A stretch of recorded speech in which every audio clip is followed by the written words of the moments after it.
उनकी 3 रानियां थी, तीनों रोने लगी।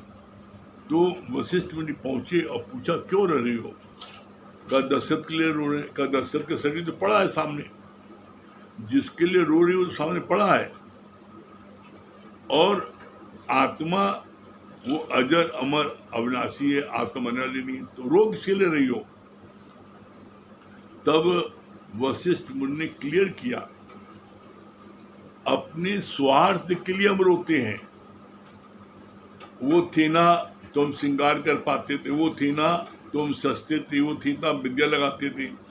तो इसीलिए बोला कि दुनिया में जब कोई व्यक्ति जाता है तो दुनिया के जितने भी संबंध हैं उसके, उन सारे संबंधियों को अलग अलग प्रकार का दुख होता है। एक सा दुख नहीं होता। जिसका जितना अधिक स्वार्थ होता है उतना अधिक उसको वहां दुख मिलता है। कैसे? जैसे बड़ा अच्छा बोला, जैसे एक छोटा बच्चा है, उसको ज्यादा दुख होगा। क्यों? अब मेरा कौन क्या करेगा? हमारे दुख तकलीफ में हमको कौन मदद करेगा? पहले तो माँ बाप मदद करते थे, अब शरीर शांत हो गया। जो बच्चा छोटा है उसको ज्यादा दुख होगा कि मेरी नौकरी कौन लगवाएगा, मुझको व्यापार कौन कराएगा, मेरी शादी कौन कराएगा, तो वो उसको ज्यादा दुख होगा। जिस लड़के की शादी नहीं हुई है उसको ज्यादा दुख होगा, और जिस लड़की की शादी हो गई है उसको दुख उतना नहीं होगा, उससे कम दुख होगा। क्यों? क्योंकि उसके सारे काम हो चुके हैं। जो बड़ा बेटा है व्यापार कर रहा है, उसके सारे काम हो चुके हैं, उसको इतना दुख नहीं होगा। लेकिन जो छोटा उसको ज्यादा दुख होगा। क्यों? क्योंकि अभी उसके सारे काम अधूरे हैं। तो हर व्यक्ति अपने स्वार्थ से दुखी और उसको जो है मलाल होता है। अब जैसे बड़ा अच्छा गुरु ने इसका उदाहरण पेश किया, जैसे एक पति के शरीर शांत होने पर स्त्री का सर्वत्र लुट जाता है, बहुत रोती है, बहुत बिलखती है। लेकिन ऐसा भी देखा गया है कि जो पति अपनी पत्नी को मारता है, पीटता है, सजा देता है, उसकी जरूरतों को पूरा नहीं करता है, तो उसके मरने पर वो दुखी नहीं होती, बल्कि वो और जो है अंदर अंदर खुश होती है। इस चीज का तो मैंने प्रत्यक्ष में स्वयं अपने आंखों से देखा है। एक पति अपनी पत्नी को मारता पीटता था, शराब पीता था। जो पत्नी 4 घर काम करके जो पैसा कमा के लाती है तो उसको भी छीन लेता था और उसकी शराब पी जाता था, मारता पीटता था। जब उसका शरीर शांत हुआ तो उसके मुख से क्या निकला? जो सबसे अधिक दुख होता है पत्नी को, तो उस पत्नी के मुख से क्या निकला? उस पत्नी के मुख से निकला, हम उसकी वर्डिंग बता रहे हैं जो उसने बोला है। उसने बोला, अच्छा हुआ मुझौसा मुड़ गया, ये वर्डिंग थी उसकी। और जब दुनिया के लोग रिश्तेदार इकट्ठा होने लगे फिर दिखा रोने लगी।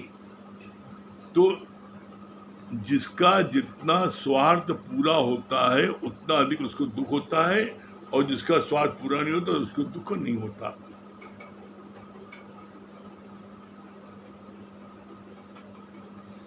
किस नाल कीजिए दोस्ती, सब जग चलनहार, मौत है केवल change of dress and change of address. जैसे कपड़ों को बदलने से मनुष्य नहीं बदलता, ऐसे ही शरीरों के नाश होने पर आत्मा तो सदैव अनचेंजेबल है। कितना सुंदर बोला, आत्मा अनचेंजेबल है, आत्मा नहीं बदलती है। जैसे मनुष्य कपड़ा बदलता है तो कपड़ा बदलने पर मनुष्य थोड़ी बदलता है, कपड़ा बदलता है।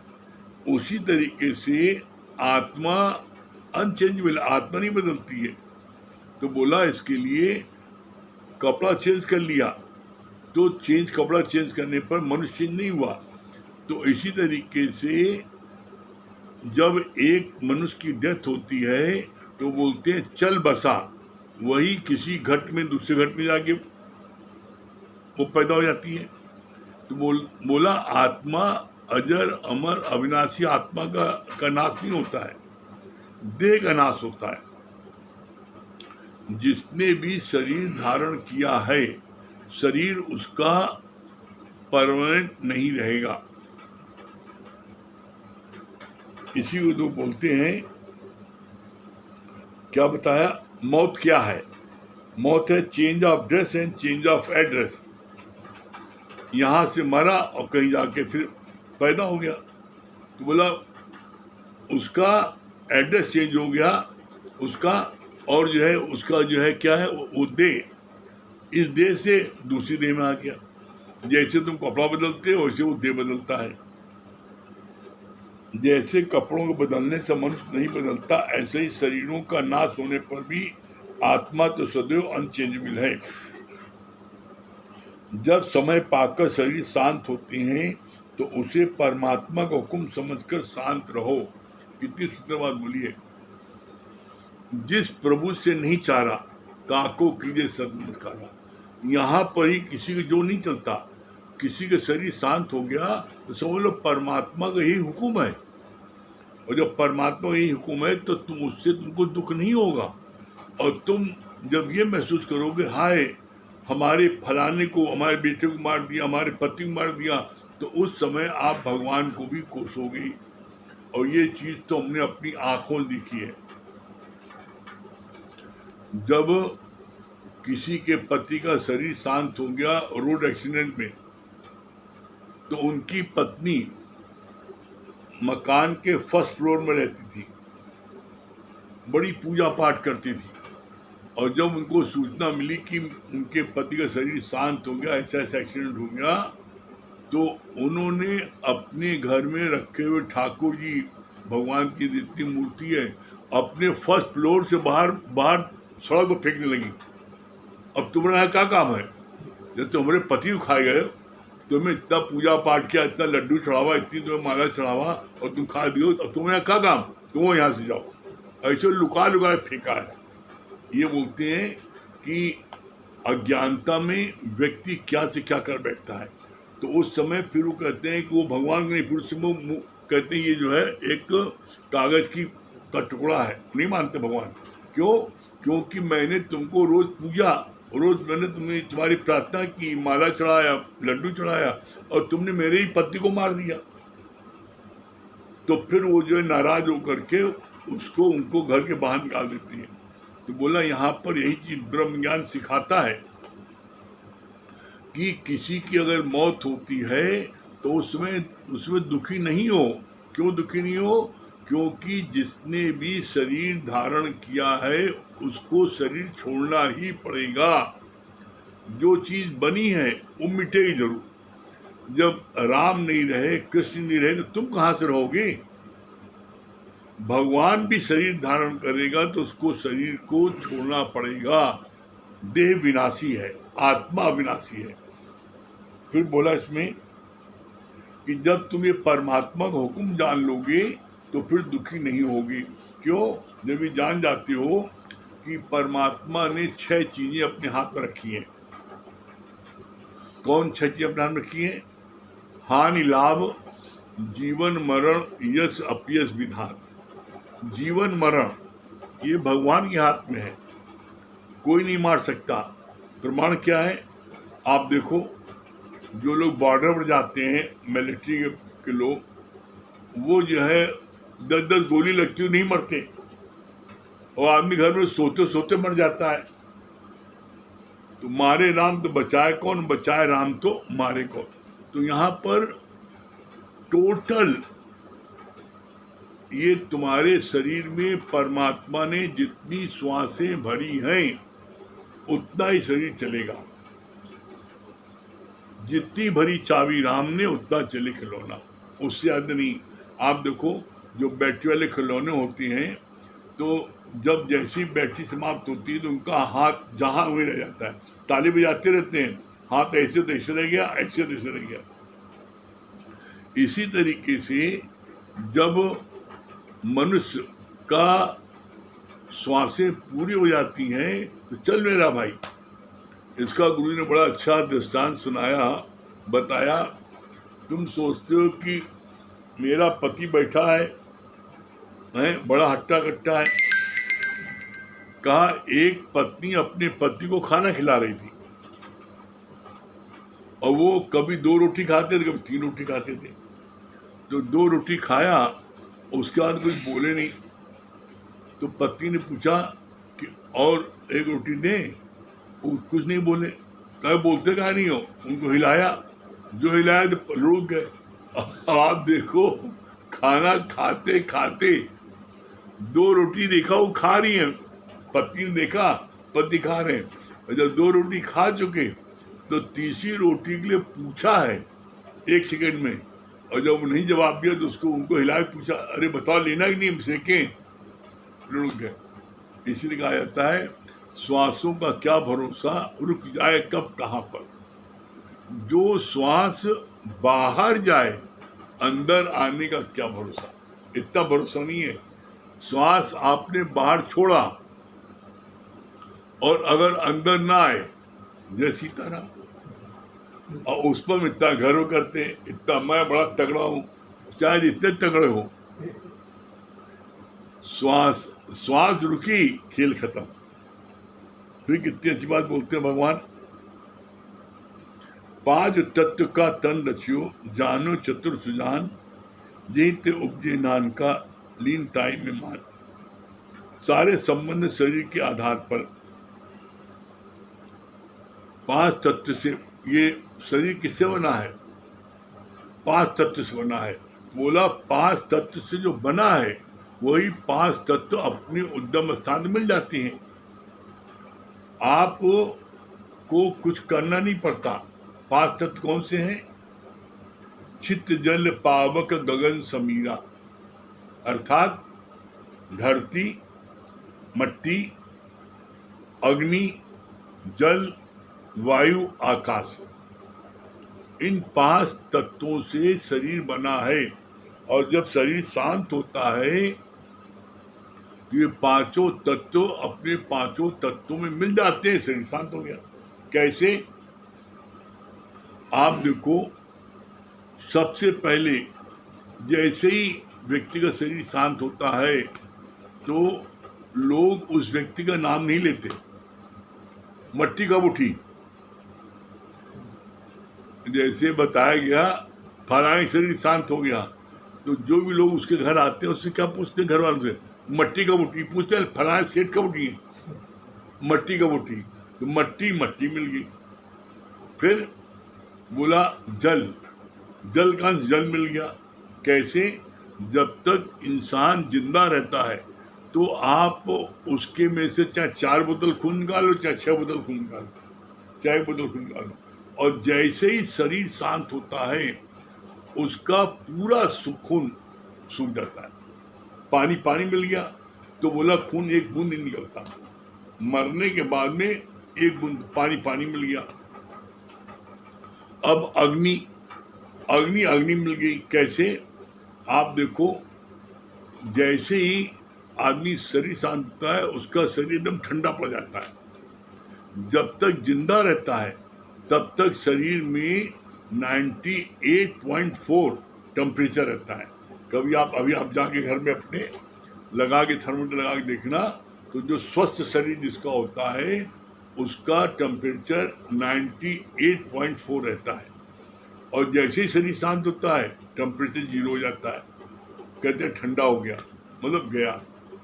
अब बचा क्या? आकाश और वायु।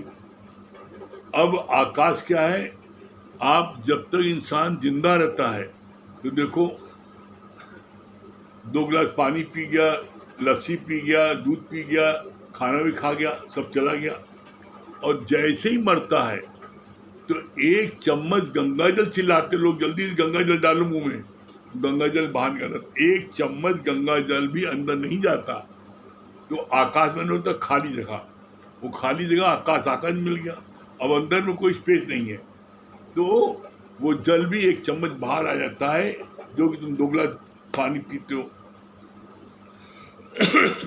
फिर वायु मिल गई। कैसे देखो, आप जब कोई मर जाता है तो डॉक्टर लोग क्या करते हैं, उसकी नाड़ी देखती है, नाक के पास उंगली लगाते हैं, सांस चल रही नहीं, कह चलिए, कह नहीं, गया, ठंडा हो गया, श्वास नहीं चल रही है, तो वायु मिल गई। तो कोई चीज का नाश है ही नहीं ना। ये शरीर 5 तत्व से मिलके बना है, वो पांचों तत्वों में मिल जाते हैं। शरीर को आप जला देते हो, बचा क्या? तो बोला इसीलिए तुम किसके लिए रोकते हो भाई, ये तो होना ही है। फिर आगे बोला, जगत है आने और जाने की बाजार, तुम इसमें क्यों उलझते हो? जब तेरा अपने शरीर पर ही अधिकार नहीं है, फिर तुम दूसरों पर आधार कैसे देते हो और कि मैं तुम्हारे लिए बैठा हूं? कितनी बड़ी बात बोली भगवान ने। ये संसार जगत क्या है कि तुम्हें भगवान ने घूमने के लिए भेजा, मौज लेने के लिए, घूम फिर के तफरी करो। तो बोला ये जगत है आने और जाने की बाजार, तुम इसमें उलझते क्यों हो?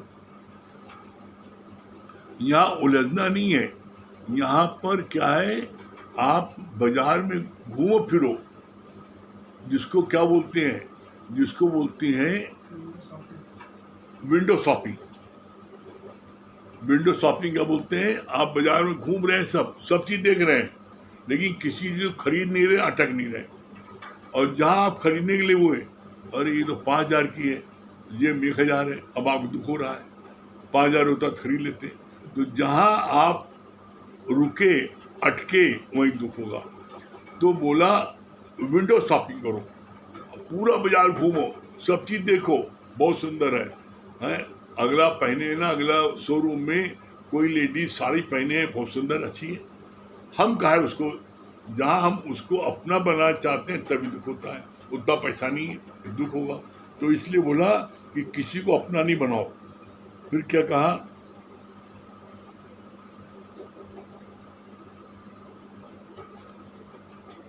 कितनी प्यारी बात बोली भगवान ने, जब तेरा अपने शरीर पर भी अधिकार नहीं है, फिर तुम दूसरों को आधार कैसे देते हो? मैं तुम्हारे लिए बैठा हूं। अपना भरोसा नहीं ना कि कब खसक जाए, और बेटे चिंता हम बैठे तो बैठ लिए, चिंता न करो बैठे हैं, तो तुम किसके लिए बैठे हो? अरे भाई, पल में पल से क्या हो जाए मानो तेरे शरीर का पता नहीं, इस तकदीर का। एक पल में तुम्हें लिटा दे भगवान, तो तुम किसी दूसरे को कैसे भरोसा दे? तुम्हारे अपने शरीर को भरोसा नहीं ना कि कब तुम लेट जाओ, तो फिर कि दूसरे को भरोसा दिलाते हो, तुम्हारे लिए बैठे हैं, चिंता न करो, तुम्हारा हम सब मदद करेंगे। अरे अपनी मदद तो कर नहीं पाओगे, दूसरी मदद क्या करोगे? कितनी अच्छी बात बोली भगवान ने।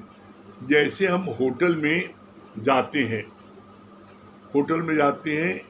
तो हम जिस रूम में रहते हैं तो हम कहते हैं फलाना रूम मेरा है।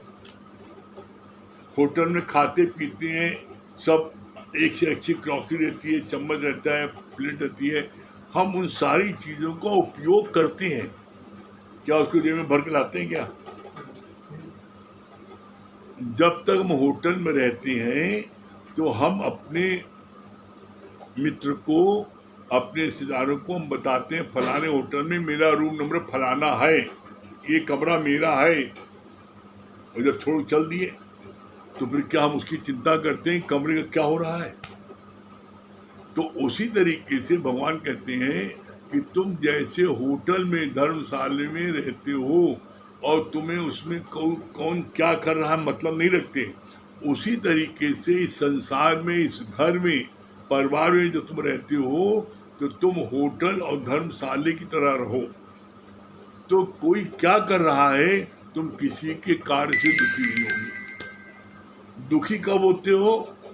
इसलिए मेरा काम बिगाड़ रहा है, ये मेरा कमरा इसने चौपट कर दिया। तो होटल में बहरा तोड़ फोड़ करता है तो उससे देंगे तुम क्यों मेरा कमरा खराब कर दिया? कमरा तुम्हारा है लेकिन उससे बोलते नहीं हो। क्यों नहीं बोलते हो? क्योंकि आप जानते हो कि ये कमरा अभी 2 दिन तक लिए मेरा बस है, 3 दिन रहना हमारा है, उसके बाद हमारा अधिकार नहीं ना। तो उसी तरीके से तो घर में भी जहां आप रहते हो वहां जब तक जिंदा हो तब तक रहोगे, उसके बाद अधिकार कहाँ है? उसके बाद जो रहेगा उसका अधिकार रहेगा। तो फिर हम क्यों अपना अधिकार दिखाते हैं? किसी भी चीज में हमें अपना अधिकार नहीं दिखाना है जब तो आपके मन में शांति रहेगी। और जब आप परिवार में, घर में, समाज में, सत्संग में जब आप अधिकार दिखाओगे, ये मेरा अधिकार है, तभी आपको धिक्कार मिलेगा। तो हम अधिकार दिखाएं क्यों? फिर आगे बोला बहुत अच्छी बात,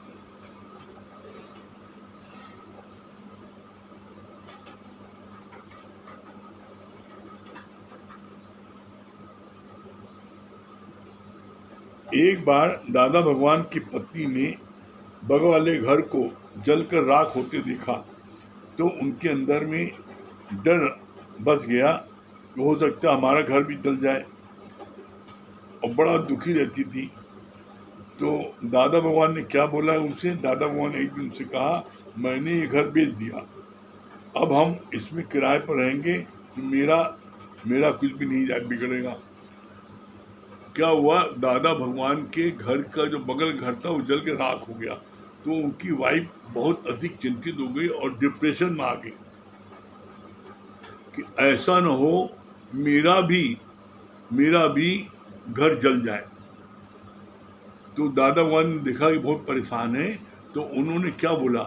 उन्होंने कहा, एक दिन आए और बोला, मैंने इस घर को बेच दिया, तो अब कहाँ रहोगे? कहा, मैंने जब तक हम लोग जिंदा रहेंगे इसी घर में रहेंगे, किराया देंगे, और जो पैसा मिला है उसको मैंने जमा कर दिया है फिक्स डिपॉजिट, और उसी फिक्स डिपॉजिट के पैसे उसको हम जो है उसको किराया देंगे। तो बड़ी खुश हो गई पत्नी, अरे ये तुमने बड़ा बुद्धिमानी काम किया, न बेचा न कुछ किया, लेकिन उनको डिप्रेशन से बाहर निकालने के लिए उनके मन में एक डर बैठ गया था कि अगर घर जल जाएगा तो हम कहाँ जाएंगे।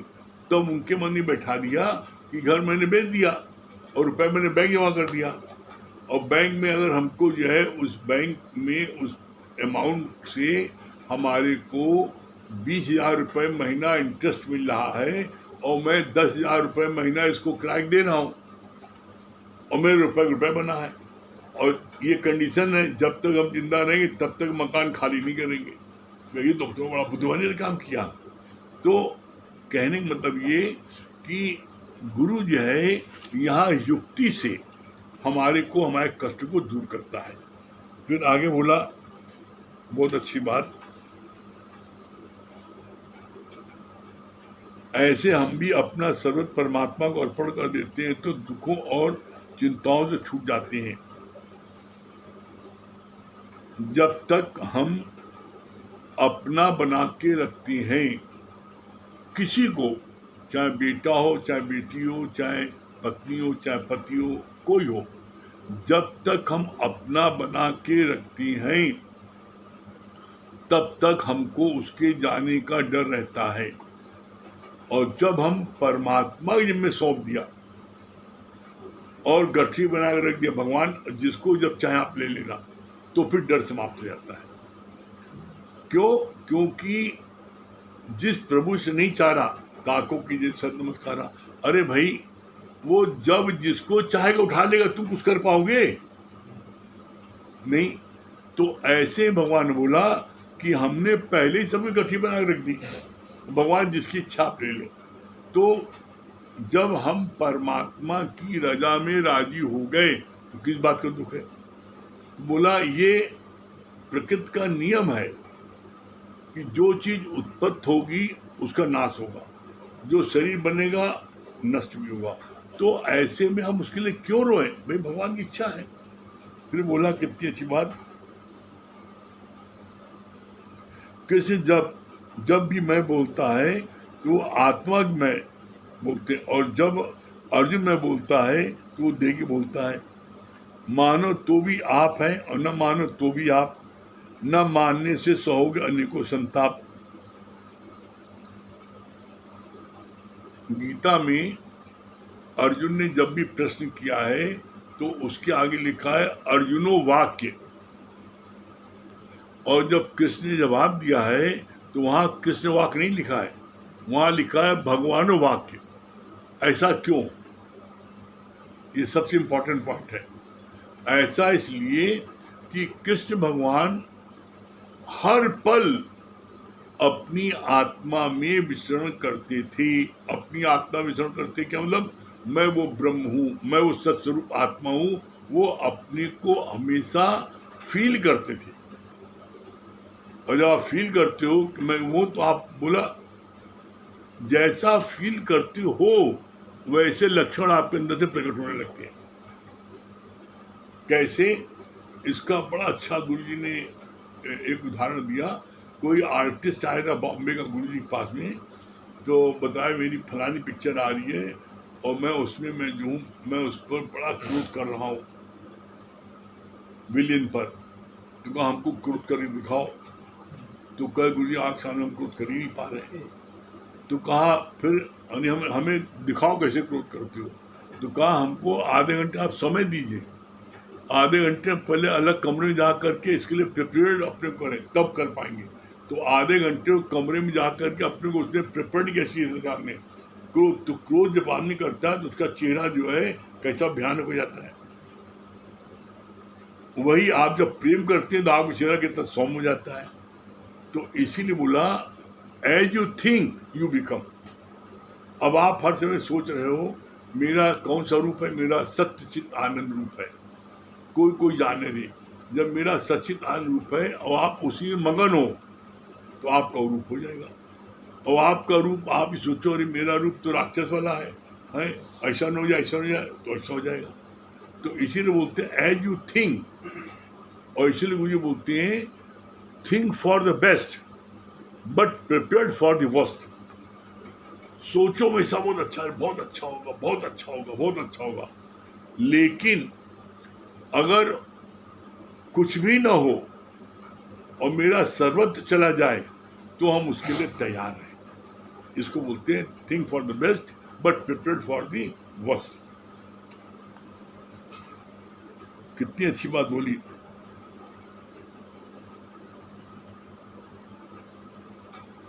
मानो तो भी आप हैं और न मानो तो भी आप, और न मानने से सहोगे अनेकों संताप। आप माने ब्रह्म ईश्वर, मानो तो भी आप। गुरु पहले दिन बोलता है मान या न मान तू है भगवान। तो अगर गुरु की बात को मान लोगे तो आनंद में शांति में रहोगी, और नहीं मानोगे तो क्या बोला? सहोगे अनेकों संताप। जब आप पिता बन जाओगे, सास बन जाओगे, सास बन जाओगे तो नंबर सांप की तरह फुंकारी मारोगे। पिता बन जाओगे तो आपके अंदर में अहंकार आएगा कि मैंने लड़कियों के लिए किया, मैंने लड़कियों किया। कुछ भी बोला, कुछ भी बनना अज्ञान है। क्यों? क्योंकि यू आर ऑलरेडी गॉड। जब आप पहले से भगवान हो तो अब जो भी बनोगे उससे कम बनोगे। कैसे? इसका गुरु ने बड़ा प्रैक्टिकल उदाहरण दिया। कहा जैसे आपके घर में बोरिंग है और बोरिंग का पानी, आपके स्वच्छ पानी आपने बोरिंग के उससे भरा जल बाल्टी में। अब आप कह रहे हो नहीं, नगर महापालिका का पानी फ्री मिलता है, उसको भी लेंगे। और भरी बाल्टी लेकर के आप जाओ चौराहे तक पानी लेने के लिए, तो क्या जो भरी बाल्टी है उसमें अब पानी भरेगा? हाँ, गर्दा उर्दा जरूर पड़ जाएगी रास्ते भर में आने जाने में। तो बोला इसी तरीके से अरे भाई तुम पूरे ब्रह्म हो, पूरे भगवान हो। अब जब तुम कुछ बनोगे तो भगवान से कम इंसान बनोगे।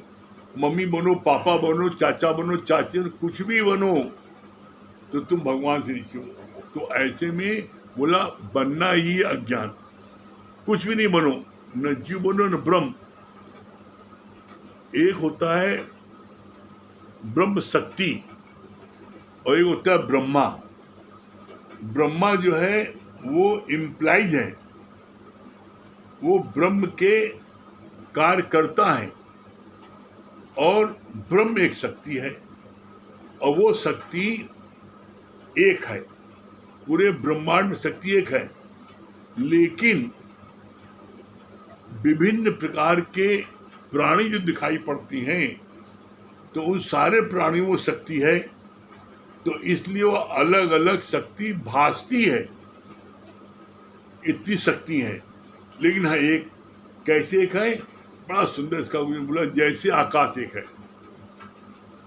आकाश आप हिंदुस्तान से अब यहाँ बाहर निकल के देखो और अमेरिका चले जाओ, देखो आपको आकाश वो एक है। आकाश का विभाजन नहीं है, धरती का विभाजन है। ये हिंदुस्तान, ये पाकिस्तान है, या अमेरिका, इंग्लैंड, उसका है, लेकिन आकाश का विभाजन नहीं है। आकाश का विभाजन कहने में आता है लेकिन है नहीं। कैसे कहने में आता है? जैसे घट आकाश, मठ आकाश, महाकाश। कहने में आया 3 आकाश है, लेकिन एक महाकाश है। ये घट आकाश, मठ आकाश तुमने बना रखा है। कैसे?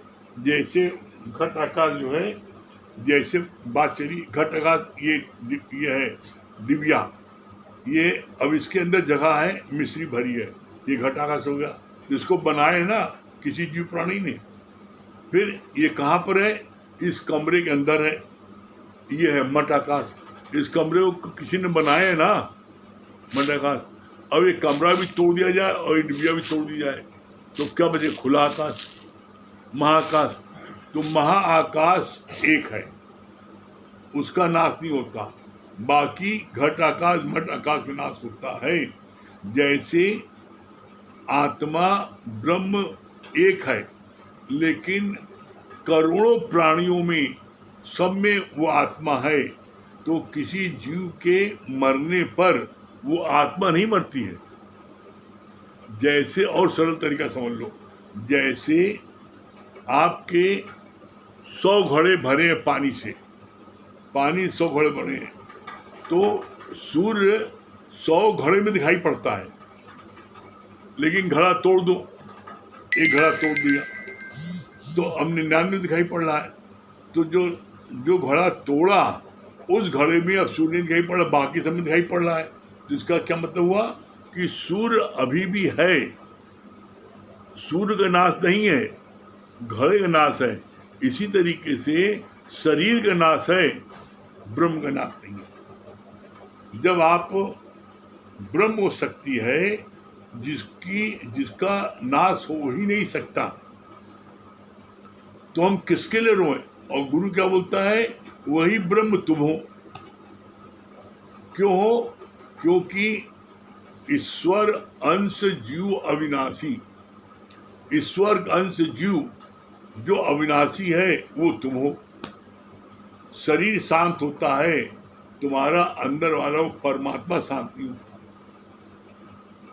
अब फिर आखिर निकलता क्या है? मरते समय निकलता है अंत वेले की वासना। हाय मेरा बिटुआ, हाय मेरा धन। जहां तुम्हारी वासना होती है, आसक्ति होती है, अंत वेले में उसका ध्यान आता है, तो उसी के अनुसार फिर पुनः आपका जन्म होता है। कैसे? जैसे अगर आपका ध्यान बेटे में है, हाय मेरा बेटा, तो क्या होगा? अंत काल जो पुत्र सुमरे, ऐसी चिंता में जो मरे, तो सुअर योनि बल बल उतरे। धन में होगा, अंत काल धन सुमरे, तो सर्प योनि बल बल उतरे। बहुत बड़ी कोठी बनवा दिया, बंगला बनवा दिया है, उसमें ध्यान आएगा। मैंने 10 मकान बना दिए हैं, उसमें ध्यान आएगा, तो प्रेत योनि बल बल उतरे। प्रेत बन के सारे घर में जाओगे। फिर अंत काल जो पति सुमरे या पत्नी सुमरे, तो वैसा ही योनि बल बल उतरे। लास्ट जो बोला है, अंत काल जो हरि सुमरे, ते नर मुक्ता होए। तो क्यों बोला जाता है हर समय पी की पचर में या पी के पचार में रहो? क्यों बोला जाता है? क्यों? क्योंकि तुम्हारा अपना कोई भरोसा नहीं कब तुम चले जाओ, तो इसलिए हर समय उसी के उसमें पी की पचर में या पी के पचार में रहना चाहिए। ठीक है, आइए सत्य भैया।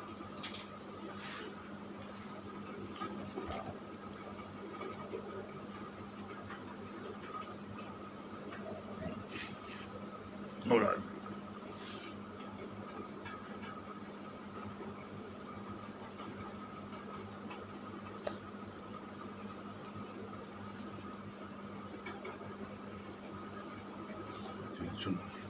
सभी फ्रेंड को हरिओम, राम राम। सीताराम सीताराम सीताराम कहिए, जाहि विधि राखे राम, ताहि विधि रहिए। सीताराम सीताराम सीताराम कहिए, जाहि विधि राखे राम, ताहि विधि रहिए। मुख में हो राम नाम, राम सेवा हाथ में। मुख में हो राम नाम, राम सेवा हाथ में। तू अकेला नहीं प्यारे, राम जी रे साथ में। तू अकेला नहीं प्यारे, राम तेरे साथ में। विधि का विधान जान, हानि लाभ सहिए। विधि का विधान जान, हानि लाभ सहिए। जाहि विधि राखे राम, ताहि विधि रहिए। सीताराम सीताराम सीताराम कहिए, जाहि विधि राखे राम, ताहि विधि रहिए। किया अभिमान तो फिर मान नहीं पाएगा, किया अभिमान तो फिर मान नहीं पाएगा। होगा प्यारे वही जो श्री राम जी को भाएगा। होगा प्यारे वही जो श्री राम जी को भाएगा। फल्ले आशा त्याग शुभ काम करते रहिए। फल्ले आशा त्याग शुभ काम करते रहिए। जाहि विधि राखे राम, ताहि विधि रहिए। सीताराम सीताराम सीताराम कहिए, जाहि विधि राखे राम, ताहि विधि रहिए। जिंदगी की डोर सौंप हाथ दीनानाथ के। जिंदगी की डोर सौंप हाथ दीनानाथ के। महलों में राखे जाहे, झोपड़ी में वास दे। महलों में राखे जाहे, झोपड़ी में वास दे। धन्यवाद निर्वाद राम राम कहिए। धन्यवाद निर्वाद राम राम कहिए। जाहि विधि राखे राम, ताहि विधि रहिए। सीताराम सीताराम सीताराम कहिए, जाहि विधि राखे राम, ताहि विधि रहिए। आशा एक राम जी से दूजी आशा छोड़ दे। आशा एक राम जी से दूजी आशा छोड़ दे। नाता एक राम जी से दूजा नाता तोड़ दे। नाता एक राम जी से दूजा नाता तोड़ दे। साधु संग राम रंग, अंग अंग रंगिए। साधु संग राम रंग, अंग अंग रंगिए। काम रस त्याग प्यारे, राम रस पगिए। काम रस त्याग प्यारे, राम रस पगिए।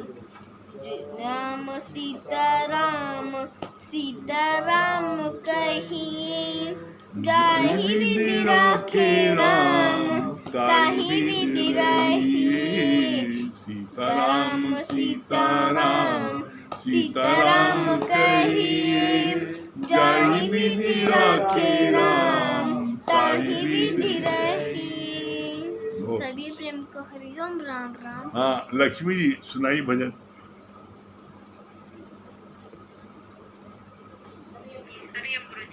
हाँ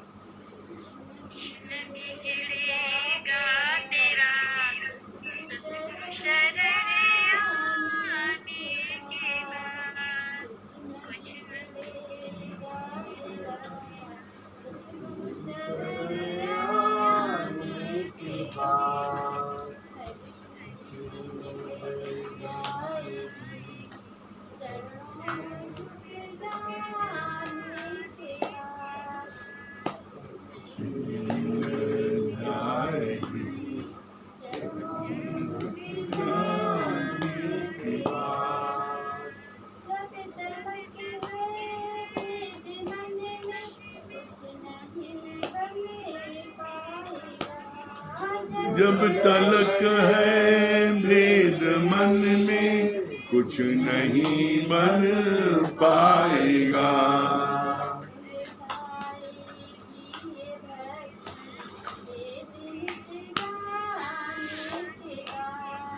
रंग लाएगी ये भक्ति भेद मिट जाने के बाद। बिगड़ेगा तेरा सतगुरु शरण आने के बाद।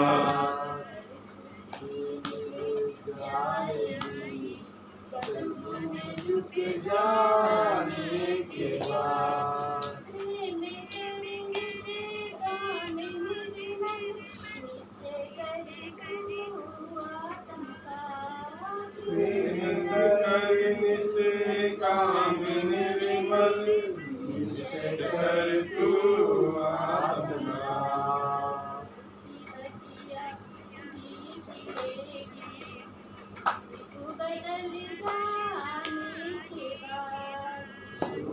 बगिया भी खिलेगी बदल जाने के बाद।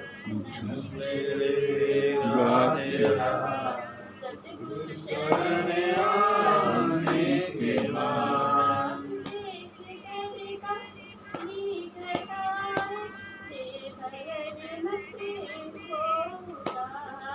देख कर काली घटाए मत होगा।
बहुत बढ़िया, वेरी गुड। हाँ, चार्टर्ड अकाउंटेंट क्या बता रहे हैं? ये बहुत अच्छा लगा कि think for the best but be prepared for the worst। बहुत अच्छा पॉइंट है, वेरी गुड। हाँ, पंकज भैया क्या बता रहे हैं? और अच्छी बात लगी है कि जो अर्जुन था वो अपने में बोलता था और कृष्ण जी उसे वासना नहीं बोलते। द्वारका भैया। भैया ने बताया कि सच्चा मसीहा वो है जो परमात्मा के लिए गुरु के लला पैदा करते हैं। हर घट में जो पैदा करते वो सच्चा मसीहा है। हाँ, मंगल भैया। बहुत अच्छी बात बताई है, change of taste, change of address, change of taste, change of address. बहुत आत्मा सुंदर। वही है कि सही बात। मालवी जी। गुरु जी आपने ये बात अच्छा बताया कि दादा भगवान जी के बगल में एक घर जल गया, दादा भगवान जी के घर में बगल में एक घर जल गया। अब उनकी मैसेज जो होते हैं बहुत होते हैं, डिप्रेशन में आ गए। तो गुरु के पास हर चीज़ की युक्ति होती है। उन्होंने कहा कि ऐसा है, ये वाला मकान हमने बेच दिया है और हम इस मकान में किराएदार हैं, और जो पैसा मिला है हमने बैंक में जमा कर दिया है। बहुत बढ़िया। हाँ, संजय भैया। ये बात बहुत अच्छी लगी कि जैसे आपने बताया कि अंत काल में जिसकी जैसी वासना रहेगी उसी तरीके से उसका जन्म मिलेगा। बाकी कुछ भी बनना अज्ञान है, कुछ भी बनेंगे तो भगवान से कम ही बनेंगे। ये बात बहुत अच्छी। हाँ, जगदीश भैया। बहुत चाहता है कि as you think you become, जैसा तुम सोचोगे वैसा बन जाओगे। इसलिए अगर तुम ये सोचो कि मैं ब्रह्म हूँ, वो सच रूप आत्मा हूँ, तो वैसा तुम्हारे अंदर अच्छा। हाँ, दिनेश भैया। तो जैसा गुरु जी ने बताया कि परमात्मा का आधार ही सच्चा है, बाकी सारे आधार। हाँ, राम प्रकाश भैया। राम प्रकाश भैया।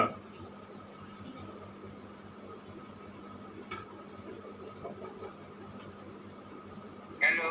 हाँ हाँ, क्या बता रहे राम प्रकाश भैया? हेलो। हाँ, आ रही आवाज आ रही है आपकी। हेलो। हाँ, बताइए क्या सुना? हाँ भैया। हाँ, हरिओम फोन कर दिया गुरु, देरी मत करा गुरु। हरिओम भैया। हरिओम। सदगुरु के फोन पर सुखाने भैया बहुत अच्छा लग रहा था। आप जो बता रहे थे कि आत्मा का कभी भी नाश नहीं होता है। सूर्य भगवान का कितना आपने बताया कि सूर्य की जैसे प्रकाश 100 घड़ों में पड़ता है और सब में सूर्य दिखता है, लेकिन कोई एक घड़ा टूट जाता है तो सूर्य का नाश नहीं होता है। उसी तरह शरीर का नाश होता है, आत्मा का कभी भी नाश नहीं होता है। हाँ, बहुत सुंदर मिथिलेश जी। घर में रहकर ये ज्ञान प्राप्त होता है भैया। आप तो बहुत पुराने हैं, इतना मेहनत करते हैं, हम लोग को इतना सुंदर सुंदर इतना ज्ञान मिलता है भैया। हाँ, मिथिलेश जी। हाँ हरिओम। भैया, सबसे पहले श्री सावन आपको देख के आज सोमवार का दिन है और शंकर भोले बाबा आपके रूप में दर्शन करा रहे हैं। आपका जो पीला पीताम्बर है ना, आपका ये पीला पीताम्बर है, वो ऐसा लग रहा है शंकर जी बैठे हुए हैं और हमें भोले बाबा के दर्शन हो रहे हैं। और आज बहुत अच्छी अच्छी बातें चली भैया, आपने बहुत अच्छा बताया कि जिस गुरु के मिलने से हमें आनंद की अनुभूति हो तो समझना कि वो सच्चा गुरु है। तो हम लोगों को तो सच्चे गुरु मिले हैं भैया। आपने बताया हम लोग के तमिला भगवान एकदम सच्चे गुरु और उनके हम सब बच्चे। सही बात उन्हीं की वाणी, तो हम लोगों को सच्चा गुरु मिला है भैया, बहुत अच्छा लगा। तो आज भैया हम एक जो है, हाँ, सत्य तो बहुत बार प्यार बहुत अच्छा गाता है भैया। आज शंकर जी का एक भजन गाने का हाँ मन हाँ, हो रहा बिल्कुल है। बिल्कुल बिल्कुल, सुनाइए सुनाइए सुनाइए।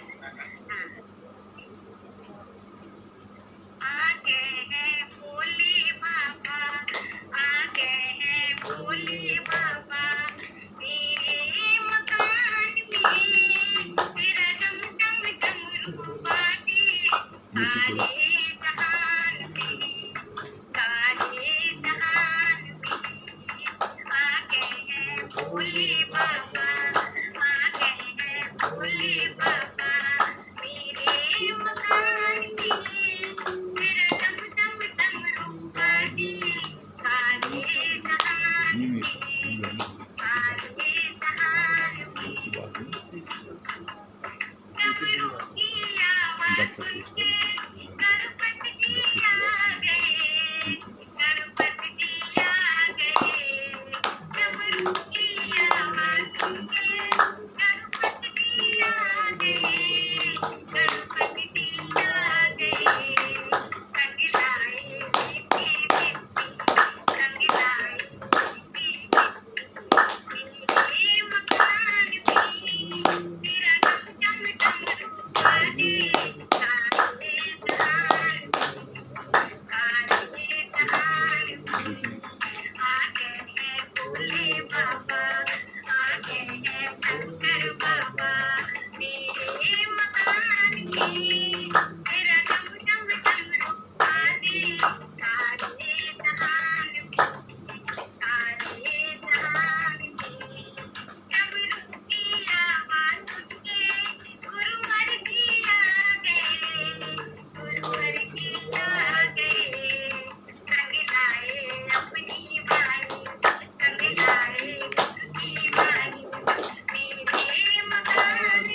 बहुत सुंदर, बहुत बढ़िया, बहुत बढ़िया। हाँ, चलिए डॉक्टर साहब से मिल लें, डॉक्टर प्रीति श्रीवास्तव से। हाँ, देख रही डॉक्टर प्रीति श्रीवास्तव। हरिओम गुरुजी। हरिओम। आवाज हरिओम। हाँ, आपने आज बहुत अच्छा बताया, जो पैगंबर के बारे में बताया कि सच्चा पैगंबर को जो डिफाइन किया आपने। चलिए, जय सीताराम। चलिए ओम का जाप कर लें हम लोग।